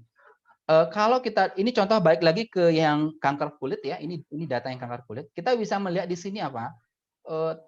Hasil t-test ya, t-testnya adalah t-star-nya ini adalah min 9,99. Kalau kita kuadratkan, dia akan menghasilkan f-test. Itu tidak lain adalah 99,8. Nah, di sini kita bisa lihat bahwa terutama khusus untuk regresi linear sederhana ini akan selalu benar. Kita bisa buktikan selalu benar bahwa kalau kita kuadratkan T-star-nya, maka kita akan mendapatkan F-star. Itu sama dengan F-star. Sehingga tadi, maka kita bisa menggunakan kita bisa menggunakan T-test atau F-test dalam menganalisis hubungan tadi ya, hubungan antar variabel di regresi linear. Jadi ada dua hal ya. Makanya kenapa dibilang bahwa oh ini bisa F, bisa tes gitu ya, seperti itu. Ya, ini contohnya tadi ya. Contohnya adalah min 9,99 kalau dikuadratkan jadi 99,8. Nah, ini perfect match gitu ya. Yes, mungkin tadi muncul lagi pertanyaan gitu ya. Kapan kita dapat menggunakan t-test dan kapan kita menggunakan f-test? Nah, uji F hanya sesuai untuk menguji bahwa kemiringan berbeda dari 0. Jadi alternate-nya ketika H1 tidak sama dengan 0. Jadi uji F tadi saya sudah bilang uji F itu hanya tadi H0-nya adalah A1 sama dengan 0, H1-nya adalah A1 tidak sama dengan 0. Lalu gunakan uji T ya untuk menguji bahwa gradiennya positif atau negatif. Jadi ketika kita ingin melihat apakah gradiennya positif, tadi kemiringannya negatif, maka dengan menggunakan uji T.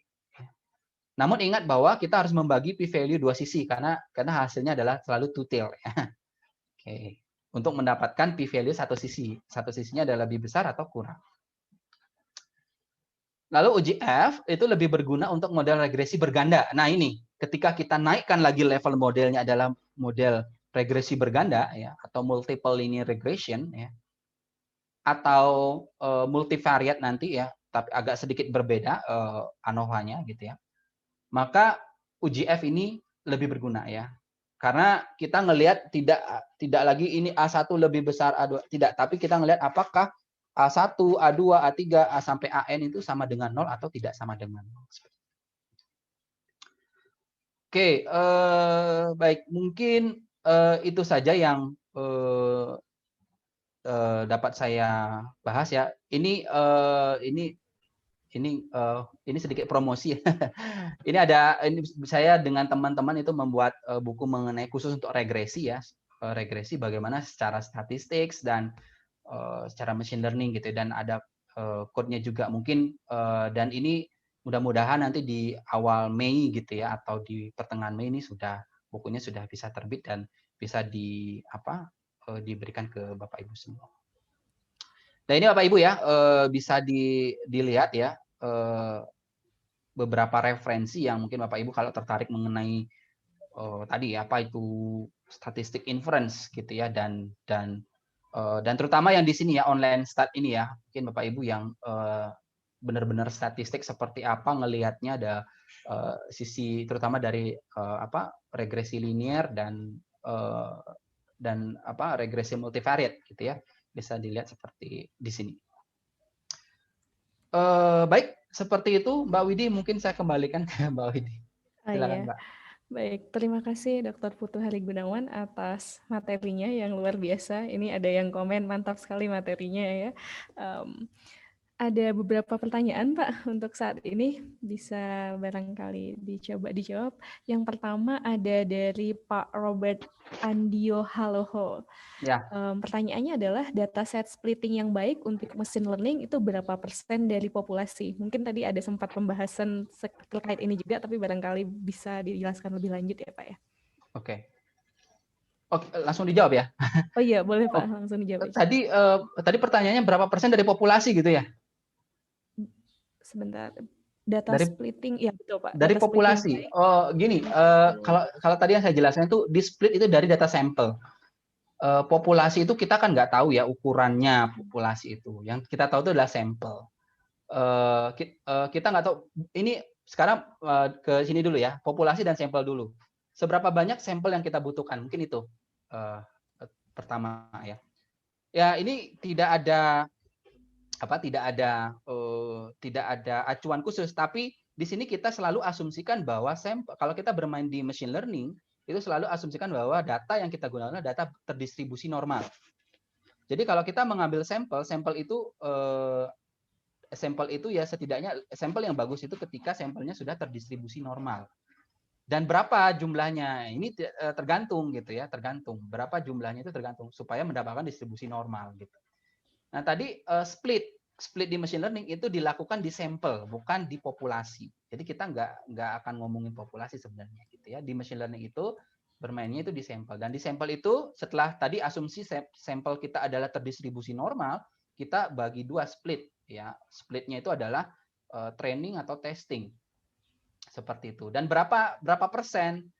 Ya ini tidak ada kaidah yang atau referensi yang sampai sekarang ini saya temukan sekian persen, koma sekian gitu persen.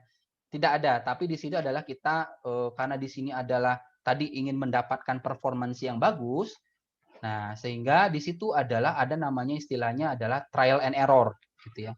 Bisa coba dulu 80%, 20%, 70, 30, 85, 15 dan seterusnya. Di situ akan karena masing-masing data itu berbeda ya. Ketika datanya bagus, kalau datanya sudah terdistribusi normal, saya yakin dengan split atau tadi ya splitting atau dengan teknik berapa persen mungkin tidak terlalu signifikan ya.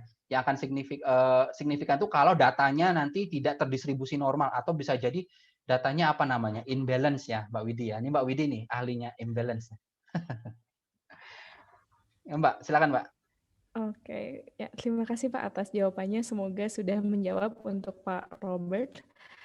Sebelum pertanyaan selanjutnya, ini ada juga yang menanyakan Pak terkait apakah materinya nanti akan di-share atau tidak. Kalau dari kami sendiri, recordingnya nanti akan diunggah ke YouTube-nya School of Computing Telkom University. Tapi kalau materinya apakah akan Ya, di-share Pak atau? boleh. Nanti akan saya share di sini sebentar ya, Oh iya, sambil baik Pak. cari-cari. Oh, iya. Kemudian untuk para peserta bisa juga sambil mengisi link feedback yang ada di kolom chat, itu ada bit.ly/feedback KKDS 20210422 untuk pengganti presensi.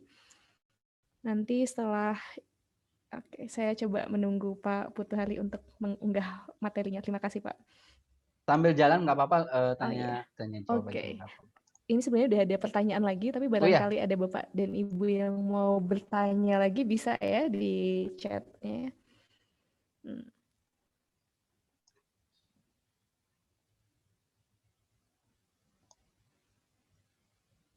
Ada pertanyaan dari Dr. Irfan. Pertanyaannya adalah, apakah setiap data harus diuji asumsi klasik terlebih dahulu sebelum dilakukan pengujian hipotesis? tadi apa? Mohon maaf. Nah, apakah setiap data harus diuji asumsi klasik terlebih dahulu sebelum dilakukan pengujian hipotesis? Oh, uji klasik ya. Uji klasik itu ya. Jadi gini, sama halnya kalau kita ini baik lagi kalau kita ngomongin secara statistik, apakah uji-uji yang lain dibutuhkan atau tidak? Ini tergantung dari kebutuhan ya. Saya bilang ini tergantung dari kebutuhan. Apakah uji normalitas, uji apalah ya, itu ya bisa jadi tergantung kita problemnya kita mau cari apa gitu ya. Apakah ingin melihat apakah terdistribusi normal ya butuh ya tadi butuh berarti kita nguji apakah ini terdistribusi normal atau bukan gitu ya. Tadi gitu ya. Jadi kalau apakah keperluan pengujian itu dilakukan ya tergantung kita ingin melihat tadi apa. Mungkin tadi spesifik kita ingin memastikan bahwa data sampel yang kita gunakan adalah data normal. Ya, misalnya terdistribusi normal. Ya udah, silakan uji yang lain. Tapi kalau tadi yang saya jelaskan betul bahwa kita hanya ingin melihat bagaimana pengujian mengenai slope gitu ya, mengenai tadi linearitas gitu. Seperti itu. Itu Mbak Widi. Ya, baik Pak, terima kasih. Kemudian ada pertanyaan lagi dari Pak Robert nih. Bahasa pemrograman yang cocok untuk machine learning apa ya Pak?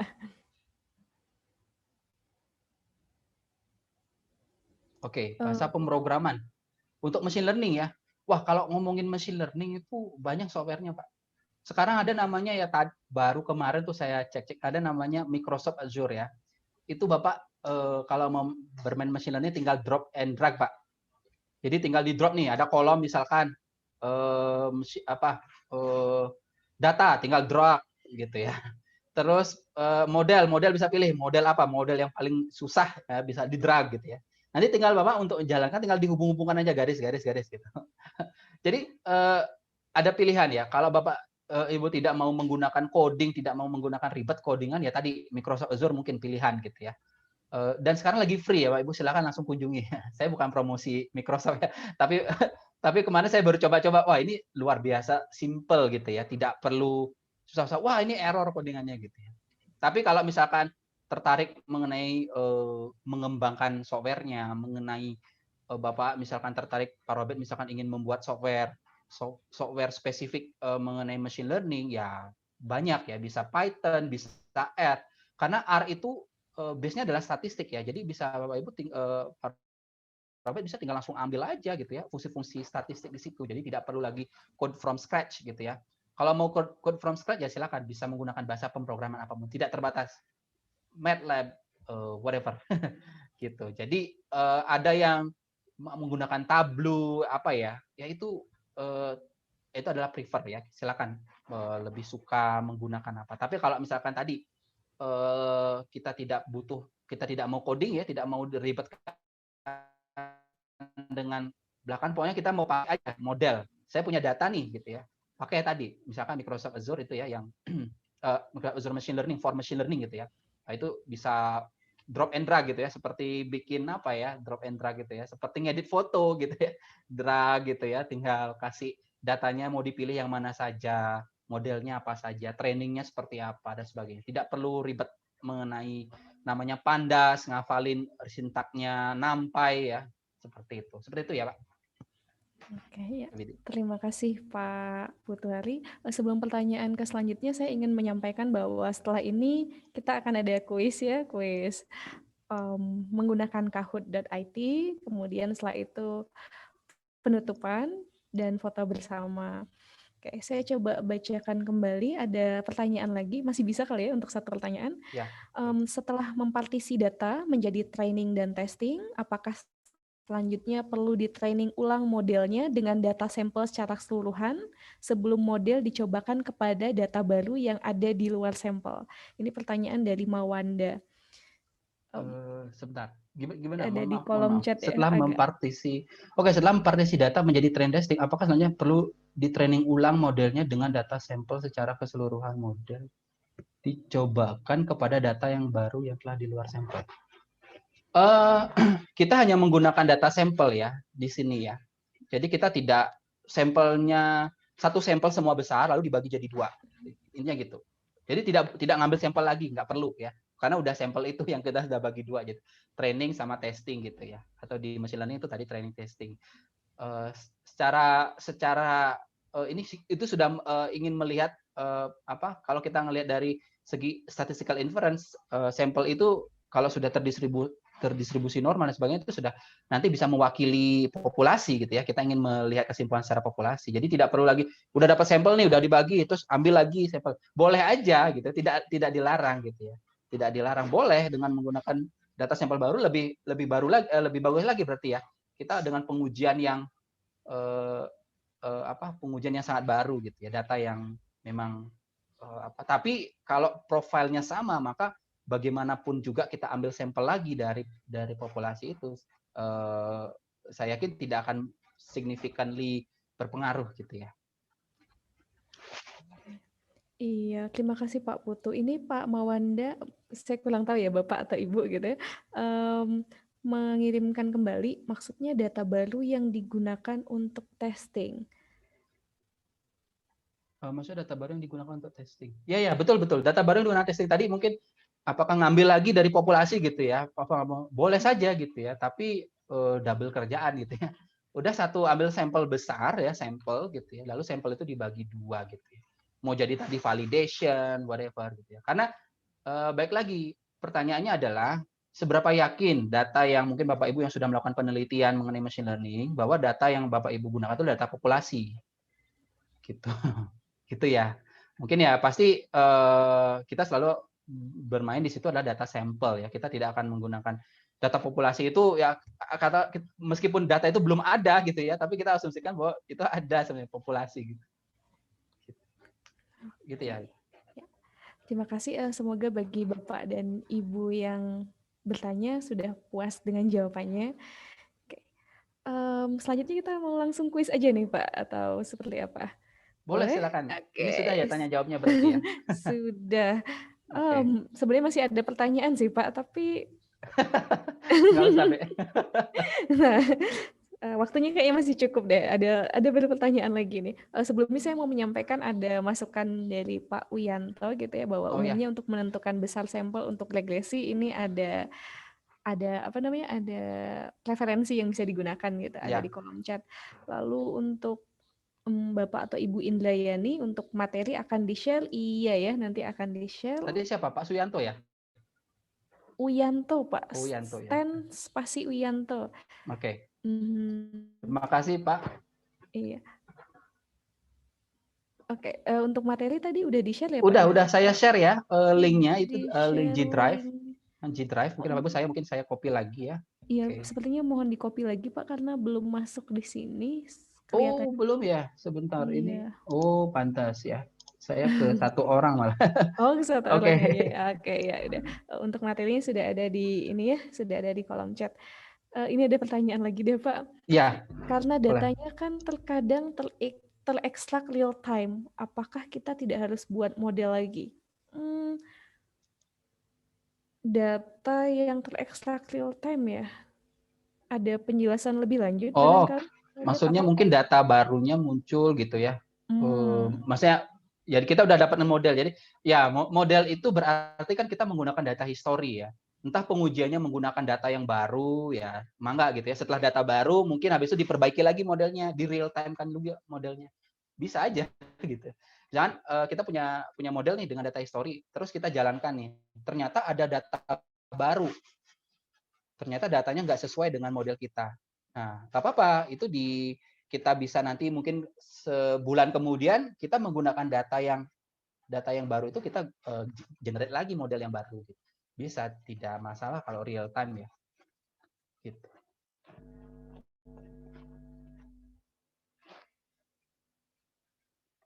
ya, terima kasih Pak Putu atas jawabannya. Ya. Semoga sudah cukup menjawab untuk Pak Robert. Untuk kuisnya langsung aja nih ya, kita akan masuk ke kahoot.it. Kahoot.it, saya yakin teman-teman Bapak Ibu semua sudah familiar dengan ini. Sebagai informasi, nanti untuk 3 pemenang akan mendapatkan buku secara gratis, tetapi mungkin ongkirnya tergantung ya. Saya khawatir ada yang di luar negeri juga gitu. Semoga Kalau tidak di ya. luar negeri batal. Kalau di luar negeri batal ya Pak. Iya. Oke. Saya akan share screen.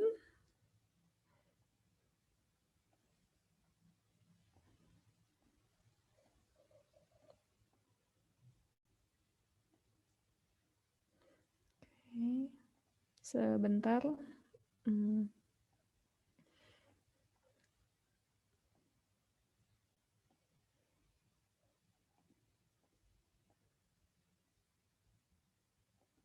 Oke, apakah sudah terlihat Bapak dan Ibu?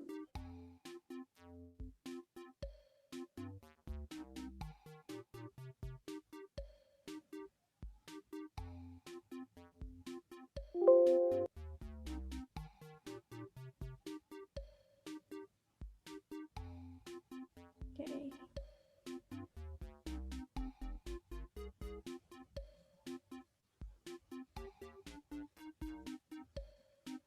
Saya sebenarnya juga pengen ikut mendapatkan bukunya ini Pak, tapi udah lihat ini ya. Sudah melihat kuisnya ya. Wah, barangkali Bapak dan Ibu namanya kalau bisa agak sesuai dengan nama di ini ya, di nama aslinya. Kalau D aja saya khawatir nanti yang ngeklaim banyak ya.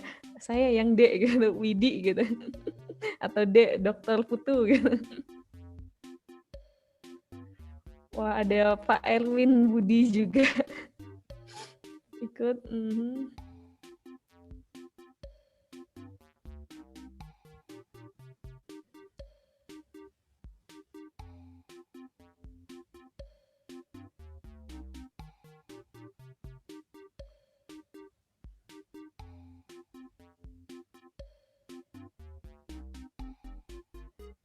Oke, kita tunggu sampai 10.30 ya, Bapak Ibu.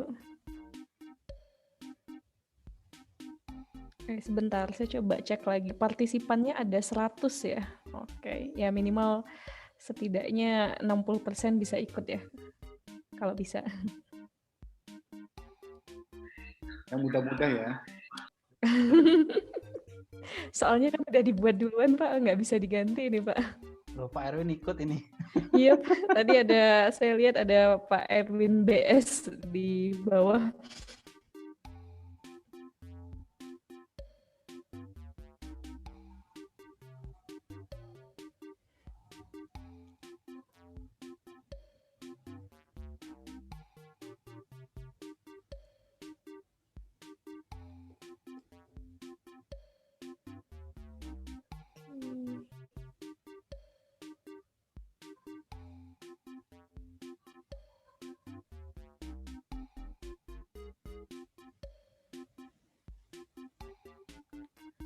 Sudah 50 orang.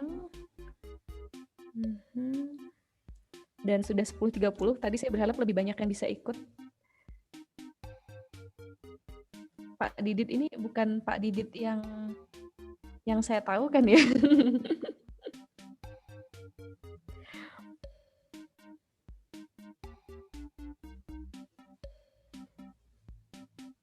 Oke, kita tunggu sebentar lagi, barangkali sampai 10.31 ya. Ini sekarang 10.34.7, saya tunggu 12 detik lagi.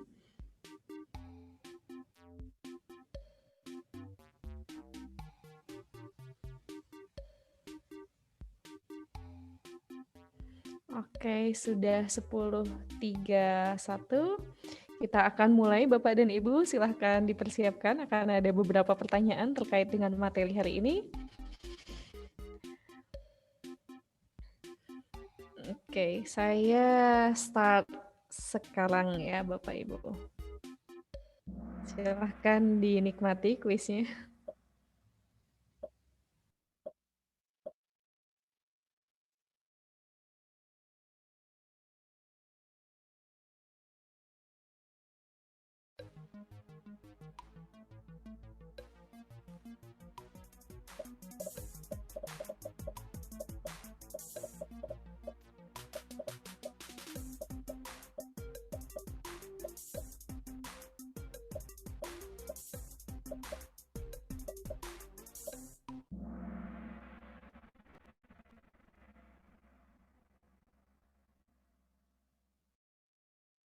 Luar biasa, mayoritas jawabannya benar ya, 21 jawaban benar.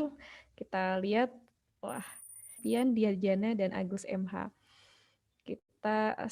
Saya izin off cam karena ternyata koneksi internet saya kurang stabil saat ini. Oke, kita next aja.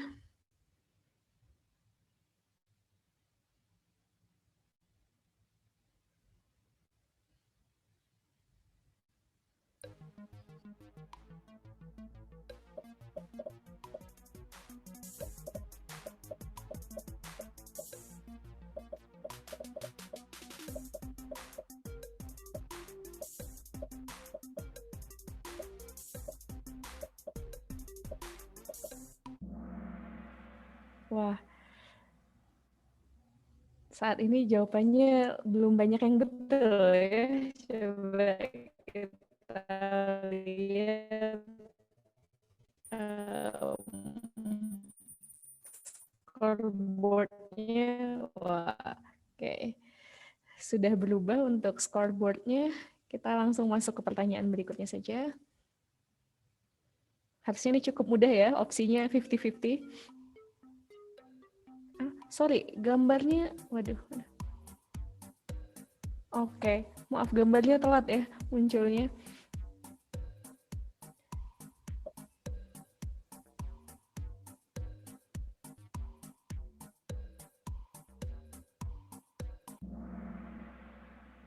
Oke, waduh, ya kita ke pertanyaan berikutnya.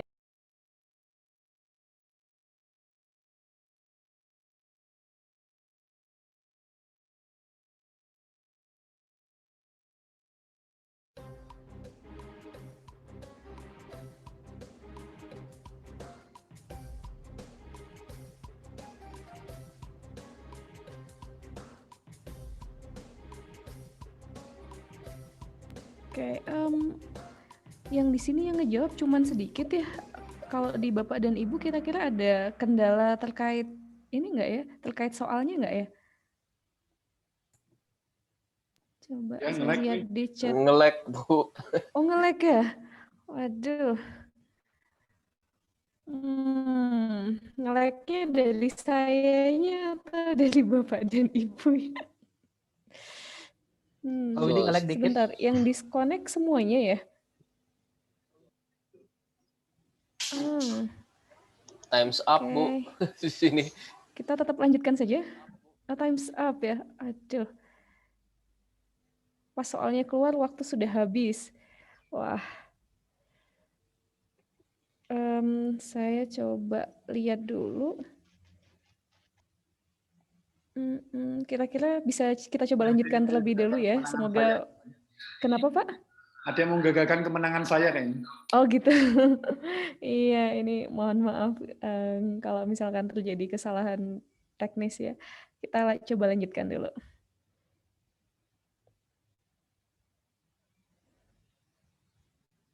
Oke, saya harap gambarnya keluar. Nah, kembali lancar ya.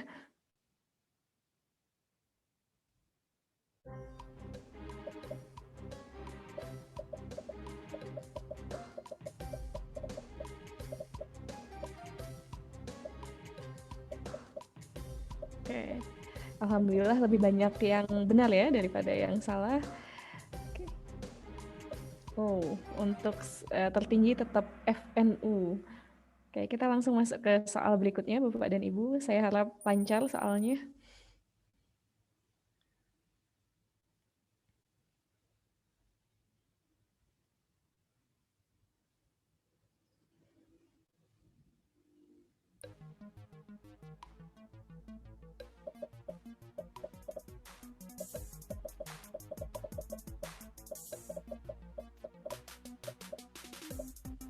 Oke, jadi metode yang digunakan untuk mendapatkan model regresi linier itu disebut metode kuadrilateral kecil dan sudah cukup banyak yang benar ya.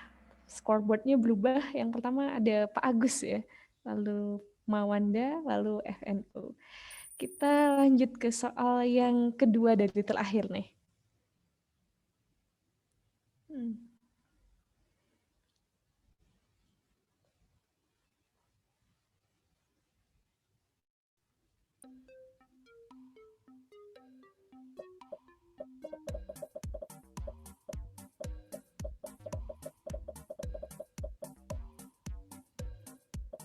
Oke, luar biasa ya. Sebagian besar sudah benar menjawabnya. Kita langsung ke lihat scoreboardnya. Wah, oke, ada perubahan yang cukup signifikan. Nah, kita akan langsung masuk ke soal terakhir nih, Bapak dan Ibu. Silahkan diperhatikan dengan seksama gambarnya.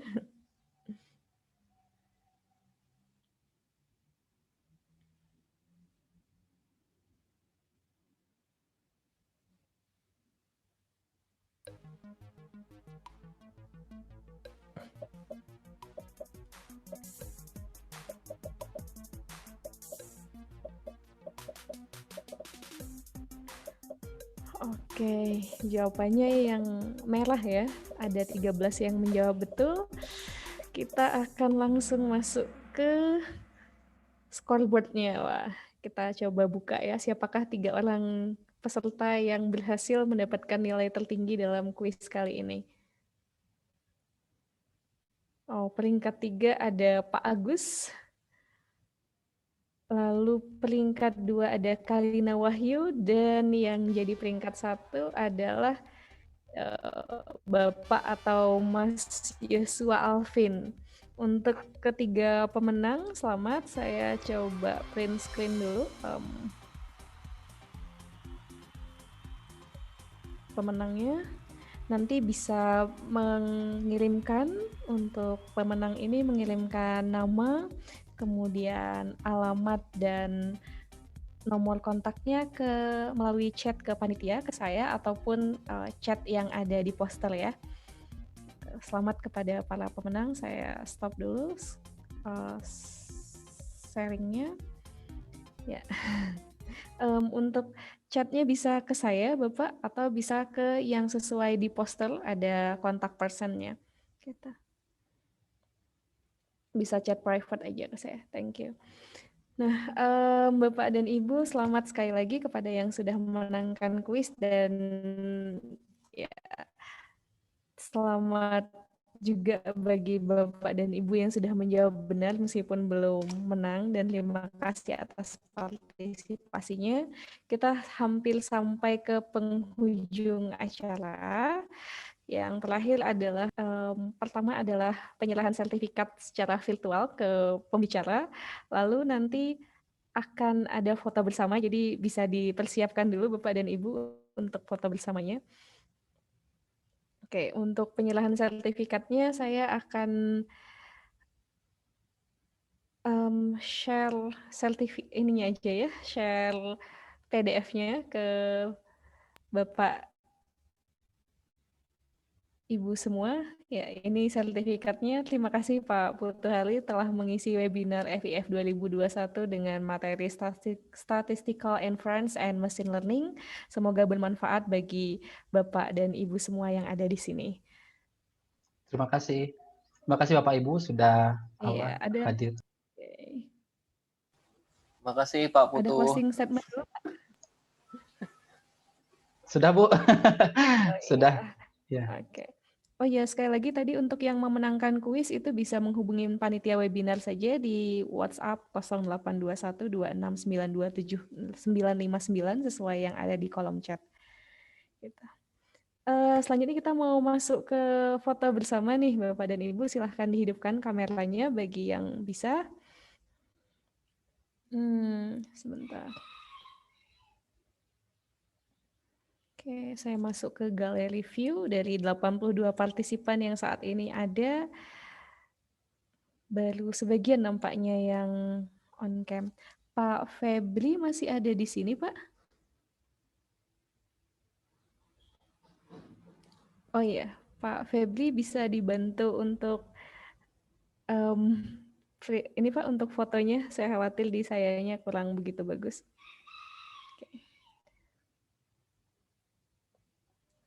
Oke, kita coba foto bersama gitu. Mangga Pak Febri, aba-abanya dari Bapak atau seperti apa? Siap Bu, boleh dari saya? Iya, makasih Pak. Ya, saya hitung sampai 3 ya. 1, 2, 3. Oke, mungkin sekali lagi. 1, 2, 3. Oke, untuk itu halaman yang kedua. 1, 2, 3. Baik, halaman ketiga dan keempat sepertinya belum on cam, jadi cukup diwakilkan di halaman pertama dan kedua saja. Ya, terima kasih. Dikembalikan ke Bu Idi. Oke, terima kasih Pak Febri Dawani. Sekali lagi saya ingin menyampaikan terima kasih kepada peserta. Kemudian ada ini ya, ada form feedback yang diisi sebagai syarat sertifikat sekaligus untuk kehadiran. Ada di kolom chat atau bisa di-share kembali Pak Febri ya di sini. Siap, Bu. Untuk beberapa hari setelah acara akan dikirimkan ke email peserta masing-masing. Demikian materi kita kali ini, materi dan acara kita kali ini. Mohon maaf atas segala kekurangan, kalau misalkan ada kekurangan, dan semoga Bapak dan Ibu dan teman-teman yang hadir di sini bisa mendapatkan sesuatu, gitu, insight baru dari pertemuan kali ini. Terima kasih juga kepada Pak Putu Hadi Gunawan yang sudah bersedia sharing mengenai materinya yang luar biasa. Terima kasih. Wassalamualaikum warahmatullahi wabarakatuh. Waalaikumsalam. Assalamualaikum warahmatullahi wabarakatuh. Terima kasih Bapak Ibu, sampai jumpa lagi. Makasih Pak Putu dan Bu Widi.